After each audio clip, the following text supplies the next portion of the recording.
Hello, Gracjan. This is Alex Barbas, Arouca Press. It's just great to meet you. Um, I wanted to discuss your new novel, Thermonuclear Mirth. It's a massive one, as you can see. It's quite heavy. Um, I basically wanted to ask you, what made you write this book? I Yeah. So but before that, I remember when you first sent me the manuscript. This was, boy, how many years ago was this? Was this like 3 years ago? yeah, I think almost three and a half. It'll be four in the upcoming summer of 2025. I think it was summer 2021. Wow, and it was just actually published this year, so Right. a lot of work into it. But I remember you first sent me this kind of I never heard of you, to be honest. I get an 1,100 page Word file manuscript, fiction too. I wasn't used to publishing any fiction. And I'm thinking, what is this? What am I going to do with this? And I remember you sent me a couple of follow-up emails saying, "Hey, any update on your decision?" And I think I kept on stalling, to be honest, because I was a little bit intimidated with the manuscript. But eventually, I decided to start reading it, and I have to admit, it was an amazing book. And eventually, one thing led to another, and we finally published it. But basically, my question is, what made you even decide to write a book like this? What was it about? And kind of go from there, kind of lead us into the Yeah. actual publication of the book. Yeah. So the kind of true genesis of it is kind of stupid, because in the summer of 2009, so as you said correctly, I sent this to you for kind of editorial review in the summer of 2021. 12 years earlier, in the summer of 2009, when I was 22 years old, I was living in the Czech Republic. And my wife and I and a couple of our friends and stuff and just people there made this really stupid independent film. And I absolutely purposely scare quote independent because just kind of like it was a home movie basically. But we ended up making this whole thing and we ended up showing it to a bunch of Czech people. Even one of the girlfriends, who's a native Czech of one of the American guys, she did Czech subtitles for it. We ended up getting, I think, a showing of like 300 people. It was so funny. And the title of that movie was the original title of Thermonuclear Mirth, which was Job Search, which was as it would imply, like this one guy is a job coach and he leads his protege in a different kind of things. And I've always, in addition to being a cradle Catholic all my life, I have always, as far as I can also remember, loved absurdity and kind of, stupid stuff and kind of, I don't know if slapstick humor is the right word, but just kind of dumb stuff. And so we made this movie that was basically one job interview after another of this coach whose name is Hans, and he's the job coach in Thermonuclear Mirth, and his protege Ben. Those characters have seamlessly transitioned into the written work. And so it was very, very fun. We did that, again, whatever. I ended up going into grad school for history and not into film school, nothing with film. So it was kind of just, well, it was a one-off kind of thing. And then finally getting to answer your question, I thought, my father is a poet, he's a writer, and I mean, gosh, I love him so much. So I'm not an unbiased source, but he's a very good writer. He's fairly, well established, all that. And I thought to myself, like, all right, so, maybe I have it in my blood to write. My dad is a writer. Maybe this whole job search idea would be much better received or kind of performed or extended out over the medium of a book, what a book gives you, rather than this stupid film made on a camera that's all blurry. Sure. So I started writing it, working on it. I probably by about 2015 or 16 got to the point where I had about a 200 and 300 page manuscript, and it was still pretty slapstick. It was still pretty just absurd, period. I read Infinite Jest in the summer of 2016, David Foster Wallace's postmodern magnum opus. And it sounds kind of cheesy and cliche to be, oh, this changed my life. It opened Sure. my eyes. But, Yeah. but it truly did. Because in the summer of 2016, I just got my PhD in history. I was very used to academics for their own sake, the use of footnotes in a standard way, citations, bibliographies. David Foster Wallace showed me it was possible to have, footnotes with side stories, side tracks, absurd things, whatever. And I thought, wow, what I have right now in my own work, I found kind of a kindred spirit in him. What if I went back and revisited that and took it from a standard 200, 300 page book that's just kind of stupid, kind of just absurd for its own sake? What if I used postmodernity and absurdism as a vehicle for Catholic evangelization Hmm. and try to tell actual serious stuff, but in this postmodern casing? And as you and I were talking before, I think that's one thing that I think that's maybe unique about my writing is I am both a postmodern and a devout Catholic. I think often devout Catholics, like you said, are like, well, we got to stay in the 13th century. It's got to be Aquinas. That's right. Nothing with postmodernity. It's all bad. Modernity's awful. We got to go back to, if not 1300, 1800. And then postmodern, sadly, are just, anything goes. There is no truth. Sure. Down with religion. I am very much for religion and for Catholicism and very for postmodernity. And so Thermonuclear Mirth became, when I sent it to you, this kind of like very postmodern, absurd, abstract, sprawling thing that also has a deeply Catholic heart. Even the guy Hans, who interestingly, I think in some ways becomes the real main character, he, in the end of the book, will convert to Catholicism. And then the whole time there's this joke that he's an atheist whose favorite book is the Catechism. And he doesn't believe it at all, but, whatever. And, I won't say more. I think it's enough of a rambling explanation. But when it got to you in 2021, it was like, a film idea 12 years ago that was kind of fun became something much more serious, and the hope to use postmodernity for Catholic evangelical arguments, and also to kind of say like Catholic fiction does not have to be Walker Percy and Flannery O'Connor and people that Sure. died 50 years ago. We can do new stuff now. Yeah, that's well said. I think this is a book that I'm thinking, someone who has no faith, no religion, he can pick it up and it can spur something in him to maybe think about something a little bit higher than, maybe his own immediate pleasures. Right. Right. I mean, that's something you see often with a lot of modern people. They're kind of stuck. They have no sense of maybe the transcendent, and like it's you wouldn't give them like the Summa, right? Here, just read the Summa, and you're gonna understand everything. And that's why I think that's why I wanted to publish this book. It's something that I think um, modern man can really kind of maybe wrestle with, and Yeah. maybe hopefully it'll lead them to something higher. I mean, it's also good for Catholics, I think, to read as well, because it can, as you said, it can show them that engaging in postmodernity is something that you can do well. Right. Right. Um, and what I also found wonderful about this book is one, it has a lot of humor, which I think is important. It has humor. But it's not cheesy. It doesn't kind of ram the faith, kind of down your throat, like if you will. It's all there, but you have to kind of wrestle with these questions.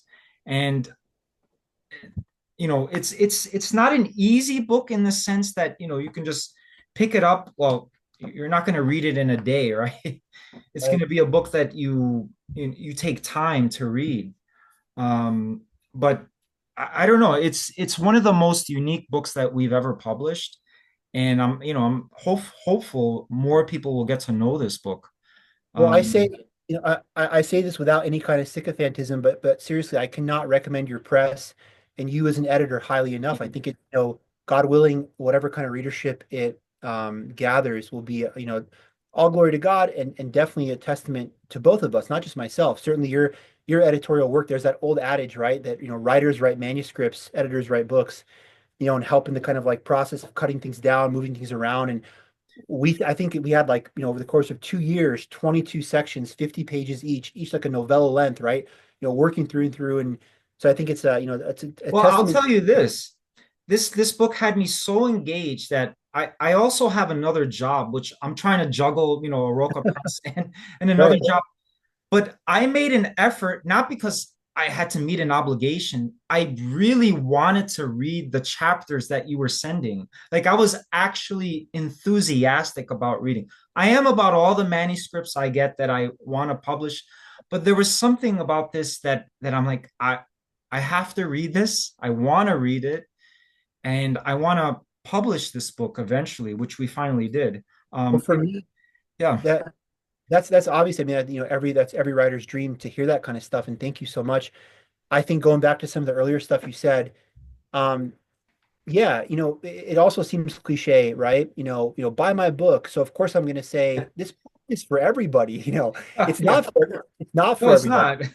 Not, but I think it is equally for Catholics and non-Catholics. Like the latter would be, hey, you like postmodernism? This book can out postmodern anybody. I have, like some dialogue that a guy's like, but so what? But wait, what? But like it's Yeah, that's right. yeah, yeah. Like I will fight anyone in a literary war about, who's more postmodern. Like if you like postmodern crazy stuff, it's for you. But for Catholics, I think especially, I'm trying to like rip them out, shake them out of their stupor of like Catholic fiction is just Flannery O'Connor. I can't stand the people that are like Flannery O'Connor is so great, Flannery O'Connor is so amazing, and you ask them like, well, what do you like about her? Oh, I don't know. What have you read by her? I don't know. People told me she's good, that kind of stuff. Yeah. But like people who haven't even read Flannery O'Connor or Walker Percy, but they're the people you're supposed, Chesterton, that kind of stuff. So I'm trying to say, like, look, Catholics, like all those people, I certainly, will quote John the Baptist when he said about Christ, I'm unworthy to, unloose the thongs of his sandals. I don't think I'm anywhere in the class yet of someone like a Chesterton or Flannery O'Connor. Fine. I am saying, though, we have to do new stuff now. We can't just rely on that forever, right? Mhm. We have to write kind of new Catholic fiction. And I think about one of my favorite quotes ever about the reception of a book, the poet Ezra Pound Mm. in his obituary they said something that I would love people to say about my writing. They said, quote, he aimed to perplex his writers rather than enchant them. And it's Wow. like, I want people to pick up my book and be like, what is this? And I'm frustrated and I Can I gotta give like you an what? example? I can give you an example of that right now. Where I work, I won't say where I work, my main job, although Arouca Press is my main job as well. I gave it to a coworker. He's a bit rough around the edges, right? But he's a Catholic. He's been through a lot. He's suffered a lot. And I told him, hey, I have this book. I think you'll enjoy it. Um, Again, he's had a rough kind of life. He picked it up. He's starting to read it. I think it's very tough for him to read, but he's like, man, this book is wild. He meant that not in a Oh, negative way, yeah, but he said this book is. He's like, I'm trying to figure out where I am in it. I think he needs to persevere in it, right. but he didn't say it in a way that it was like dismissive of the book. I think he's probably never read anything like this. Okay, so on that point, exactly. And that's what I mean. Like, I can say that with all clarity. Like you can never judge yourself because you're either too critical or too sympathetic, right? Yeah. Oh, I'm such a good writer. Well, of course I'm going to say that. I might not be. Oh, I'm the worst. I'm so terrible. Here's all everyone, struggles with self-esteem. I can't judge how good my writing is at all. That's for other people to do. I definitely will say with a lot of confidence that no one will ever have read a book ever like this. 100%. Like this is not like someone going on one of these Catholic shows and it's like, my book is so unique. Well, what's your book about? Well, it's, my faith testimony and like this happened and that happened. And it's like things that happen to everybody, right? I did this crazy stuff in college and but it's like blah, blah, blah, whatever, dude. Yeah. This book actually will be like nothing you've ever read ever. I And I mean, I let me just read the contents. I know we don't have much time, but let me just read the contents. I mean, it's wild. The content, I love it, but it's wild. before you read, Contents. but before you read it, and I will Sure. totally let you do that. No, you're right. For anyone, watching later and all that kind of stuff, I have a dinner that I have to run to in about 10 minutes. But if people are interested in stuff like that, I will come and talk to you guys. This is a great format. We can have these live discussions whenever you want. And then the next time that we kind of set this up, we can talk. If people are interested and want to hear more about the book specifically or the other books, I'll be happy to make something work, for like 2 hours, if you want kind of down the road. Today, exactly, I got to kind of get off in 10 minutes, but we can, it's so great that like with technology now, we can do this as often as we want. That's right. That's right.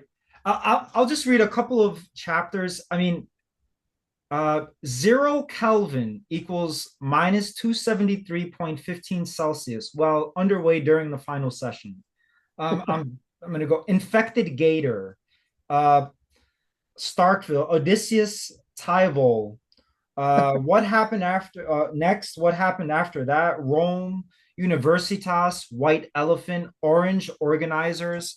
I mean, it's wild. Well, so on that, I'm exactly. I'm like, obviously, it's my own work, so I'm so excited about it, and I feel like you know it better than any person on earth. The Orange organizers, yeah, this is what I mean about like, so the guy, the other main character, Ben, who I will not reveal what happens to him at the end of the book because I don't want to spoil it. And of course, like any good author, I want to be like, oh, go read it. But Ben goes through this amazing transformation. This is not giving anything away. That in the early part of the book, you learn he was born in a Mormon family, converted to Catholicism. His father is this kind of like LDS, an important guy in the LDS church. But Orange organizers, in the course, Ben is under the job coaching expertise of Hans, and Orange organizers is Ben's most successful job to date, and it's this plant kind of like a large industrial, like a Ford factory in Nampa, Idaho, where people literally put oranges into shapes. And so Ben's job is to put oranges in a circle. And if people are watching later on, they're like, "Are you serious?" Like, so in the course of at times very kind of high level, complex, perhaps philosophical discourses and digressions, there's a guy who just puts oranges in a circle. Yeah, yeah. And it's like and there's like a whole chapter about that. Yeah. And actually, if you go on the website and check the product page, you're gonna see like a flyer that we had created, and it actually kind of duplicates that aspect of that scene. Um, yeah, what can I say? I mean, everyone should read this book. I mean, well, if you want to be engaged, I mean, it's gonna take time, but it's so worth it. He also wrote two other books that we published. I mean, I highly recommend them. One's much smaller, and another one is a series of his Hippo Lectures. He's also the director of intellectual formation at the Vandal Catholic. I I highly recommend him. He's a great author. He's been great to correspond with too. He's been a great consummate professional. But once again, I think everyone should read your books. They have something really important to say, and for a Catholic too. I mean, Catholics can engage the world properly, and Yeah, they like don't need to I retreat. They don't need to retreat. They can engage the world with the faith. With the light of the faith, with reason, light of the faith. It's yeah, I possible. exactly. I mean, you said it perfectly. There is a time and place for retreat. Christ goes into the desert for 40 days. That's I'm right. a Yeah. huge I'm a huge fan of the Desert Fathers, Saint Anthony of Egypt, Pullman, all those guys. Benedict at Nursia, Ora at Labora. Praise God. There is something to be said for the cloistered Hmm. reserve life. But there's something to be said too about like, all right, I'm a married Catholic man. I'm not called to the religious life. I live in the world. That's Well, right. I should get to engage in the world, right? I shouldn't be like, I'm a married Catholic man, but I'm gonna pretend like I'm a monk. I'm gonna just, No. hide out and like, especially if Catholics care too about, preaching the gospel always and evangelization, the new evangelization, as John Paul II talked about. Um, I think there has to be some idea of like, well, whether you like postmodernism or not, these are the touchstones of the kind of cultural communicative points people use. People even like, LOL, all that kind of stuff, the modern text speak. But like, maybe that's the best way. That's the analogy I'm kind of searching for. Like the Catholic who refuses to engage with the culture is in a sense being like the person, who buries his talent, in Matthew chapter 25, right? Oh, you're demanding master, Lord, and he buries and he's thrown out, right? Because well, I didn't want to do this. Oh, the culture was all bad, and it's like in order to engage the culture for Christ, you have to speak the culture's language. So you have to like engage with text speak, the kind of Twitter style, very short attention span, postmodern style. It'd be like a person deciding I'm going to speak like an English lord from the 1780s. Well, automatically, no one is going to listen to your Oh, message, yeah. right? Because yeah, it's like, dude, what are you doing? Like you're cosplaying like a million years ago. What is this? I think Catholics fall into that trap sometimes. Like modern culture is bad. We know modern culture has a lot of bad things that no one's Absolutely. saying that. Yeah. But it's like Catholics go into this kind of cosplay thing. I'm going to act like Thomas Aquinas from the like Aquinas is the most amazing scholar we could hope for, right? And we should read him and implement all of his lessons. But it's no longer 1270s Italy. We have to engage with the culture now. And I think with a lot of my works, truly, God help me, I've tried to do that. I've tried to use the modern tools to talk about a timeless message. That's right. That's right. Well said. Well said. Well, I think we're running out of time, but I just want to thank you for having this kind of brief conversation. It's honestly my pleasure and honor, sincerely. Thank you. Everyone, check out his books on our site, aroucapress.com. And till next time. All right. Take care.